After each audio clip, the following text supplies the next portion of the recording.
What if the man who built Red Bull's F1 empire is now the one tearing it down from the outside? Christian Horner didn't just lead Red Bull to glory, he was Red Bull, the strategist, the fixer, the mastermind who discovered Max Verstappen and built a dynasty around him.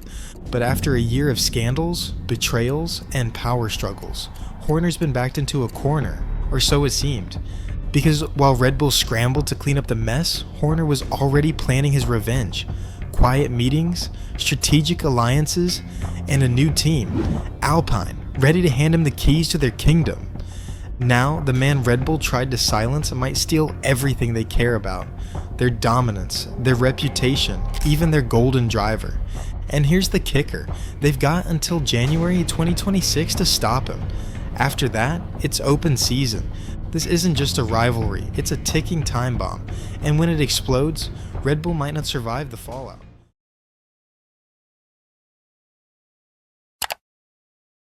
Christian Horner wasn't just a team boss, he was Red Bull. From the outside, he looked untouchable, a brilliant strategist, a political mastermind, the man who guided Sebastian Vettel to 4 consecutive titles, then rebuilt the team around a teenage phenom named Max Verstappen. And it worked. Under Horner, Red Bull didn't just win races, they dominated entire seasons. No one in the paddock wielded more influence. On race day, his word was law. But in early 2024, that power began to unravel. A scandal broke, allegations of inappropriate conduct surfaced. The details were murky, the timing suspicious, but the damage was instant. Red Bull launched an internal investigation. Publicly, they called it routine. Privately, the walls were already closing in. Suddenly, Horner wasn't in control. The same company he built his legacy with was now questioning his place in it. The rift wasn't just legal, it was political. The Austrian and Thai ownership groups, once unified, started pulling in opposite directions. The Austrians wanted distance. The Thais, still loyal to Horner, pushed back. Red Bull's leadership became a chessboard, and Horner was no longer holding all the pieces. Then came the leaks, internal emails, confidential details, whispers that someone inside the team wanted him gone, not because of the scandal, but because of power. Because for years, Horner had operated with near total control, and some were ready to take it back. And his inner circle? It wasn't so inner anymore. Helmut Marko, his longtime ally, began publicly criticizing team decisions. Advisors were reshuffled. Technical directors stopped returning calls. Even Verstappen's father, Jos, took shots at Horner in the media. One of them even hinted Max might leave the team if the tension didn't ease. To the public, Horner still looked like the captain steering the ship, but inside the garage, it was clear the crew had started choosing sides. He was still the face of Red Bull Racing, but he was no longer its heart. And while fans debated whether he be forced out, Horner had already made up his mind. If they were going to try and erase him from the empire he built, then he'd build a new one and bring Red Bull to its knees. As Horner's grip on the team loosened, others stepped into the vacuum. For years, Horner had operated in near total control, overseeing everything from race strategy to driver development to sponsor relations. But once the scandal hit, that control began to quietly transfer into other hands. Helmut Marko, ever the political player, began taking more calls directly from the Austrian board. The Thai investors still supported Horner publicly, but they couldn't protect him from what was happening inside the factory. Behind the scenes, Red Bull Racing started splitting into 2 camps. On one side, Horner loyalists, the engineers, strategists, and staff who had worked with him for over a decade and owed their careers to him. On the other, a growing faction that saw this moment as a once-in-a-generation power shift, a chance to reinvent Red Bull without the shadow of Christian Horner looming over every decision. And the battleground? Max Verstappen. Horner had been instrumental in signing Max at just 17, fast-tracking him into an F1 seat when most teams wouldn't have taken the risk. He didn't just give Max a shot, he protected him, shielded him from media backlash, and made sure the team was built around him. But now, Verstappen was caught in the middle. His father, Jos, openly feuded with Horner in the press. Rumors swirled that Max was frustrated with the team's direction, and without Horner pulling the strings, that sense of stability began to crack. Whispers started to grow louder that if the internal war didn't end soon, Red Bull might lose More than just a team principal, they might lose their world champion.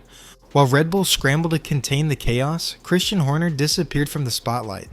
No bold interviews, no media sparring, just silence. But that silence wasn't surrender, it was strategy. Behind the scenes, Horner was quietly making calls, laying the groundwork, exploring his options. He wasn't just looking for revenge, he was looking for opportunity. And that opportunity came in the form of a broken, underachieving team with a big name and even bigger problems: Alpine. The timing was perfect. Alpine was in free fall, their leadership unstable, their technical direction lost, and their drivers constantly in flux. Renault, their parent company, had grown tired of the mediocrity. They didn't just want results, they wanted a rebuild, a transformation. Horner offered exactly that.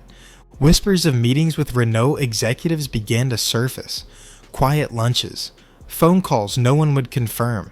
Even talks of him bringing key Red Bull personnel with him, technical minds who had grown disillusioned with the power vacuum at Milton Keynes. And then came the engine deal, the real game changer. In 2026, Alpine would receive Mercedes power units, marking the end of their disastrous in-house engine era. It was the perfect storm, a clean slate, a new powertrain, and a team desperate for strong leadership. All they needed was someone to pull it together. And Horner, he was ready. By mid-2025, the plan was almost complete. Christian Horner's non-compete clause would expire in January 2026, exactly when the new Formula One regulations came into effect. That timing wasn't accidental, it was surgical. Alpine offered him something Red Bull no longer could: total control, full authority over team operations, a fresh budget from Renault, and no internal politics, just a blank canvas to build a new empire. But Horner wasn't coming alone.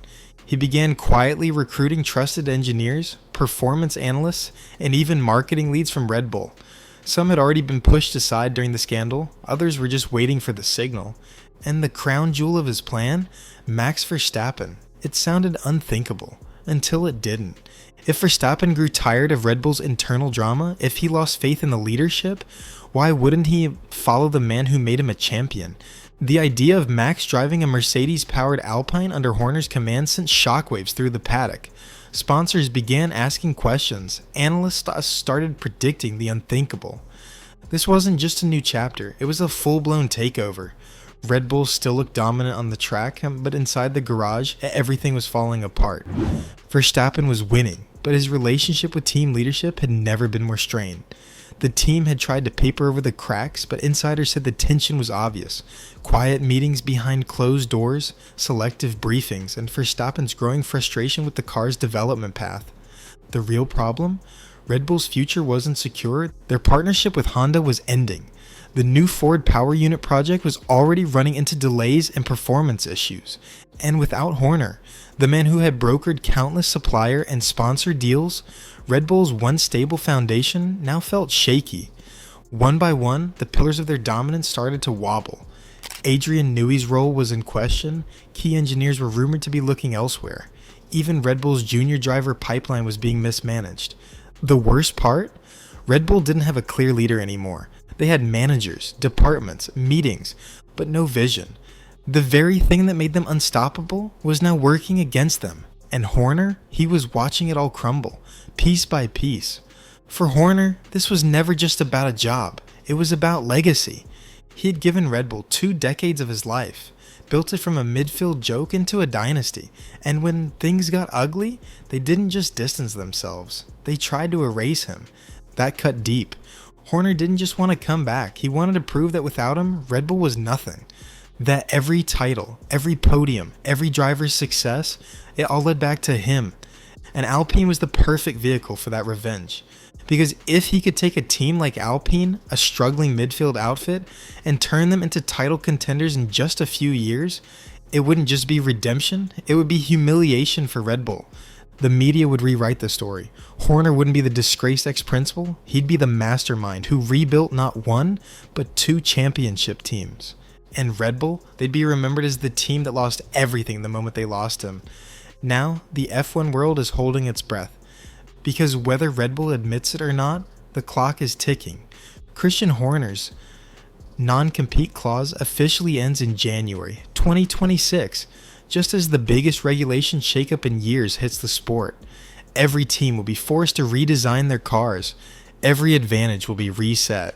And Horner, he's been planning for it. While Red Bull's leadership has been distracted by infighting, sponsor damage control, and technical setbacks, Horner has spent his time preparing for a clean slate. One where he has full control, zero baggage, and all the leverage. It's the perfect storm. At Alpine, Renault has promised a blank check to rebuild the program. The team is set to receive Mercedes power units, giving them a level of engine reliability they haven't seen in years. And most importantly, Horner will have something he never had at Red Bull in the final years: total autonomy. No boardroom power struggles, no conflicting ownership groups, no political games behind the scenes. And if Horner makes his move early enough, before the 2026 cars go into full development, he can shape Alpine from the ground up. Strategy, design, staffing, even driver lineup. He'll get to create his own team all over again. And that's where the stakes get terrifying for Red Bull. Because Alpine isn't just gaining Horner, they're potentially gaining everyone Red Bull is about to lose. Verstappen's future is still uncertain. The Ford engine project is already causing tension behind the scenes. Adrian Newey, the team's technical genius, has been linked with multiple exits. If even one of them follows Horner, Red Bull's entire foundation starts to collapse. This isn't just a leadership change. This is a mass exodus waiting to happen. And Red Bull's response so far? Disorganized, reactive, fragile. They have tried to paint a picture of stability, of business as usual, but insiders know the truth. The team is walking on eggshells. Everyone's waiting to see who makes the first move. Because if Max Verstappen suddenly decides he's had enough, if Horner picks up the phone and offers him a seat, a new challenge, a familiar ally, a fresh start with Alpine, that one decision could shift the balance of power in Formula One for the next decade. Everything hinges on what happens in the next 6 months. Red Bull can either get their house in order, restore leadership, stabilize development, and convince their star driver to stay, or they can keep pretending nothing's wrong until it's far too late. Because once January 2026 arrives, Horner won't be holding back, and the war he's been planning for nearly 2 years will finally begin. Christian Horner built Red Bull Racing from nothing. Now he's preparing to burn it all down. This isn't just a comeback. It's a calculated, personal, high-stakes war for control of the Formula One narrative. And Red Bull, they're running out of time. If Horner succeeds, Alpine rises, and Max jumps ship. We won't just witness a team collapse. We'll watch an empire implode from the inside out. So buckle up, because the real F1 drama isn't on the track. It's happening behind closed doors.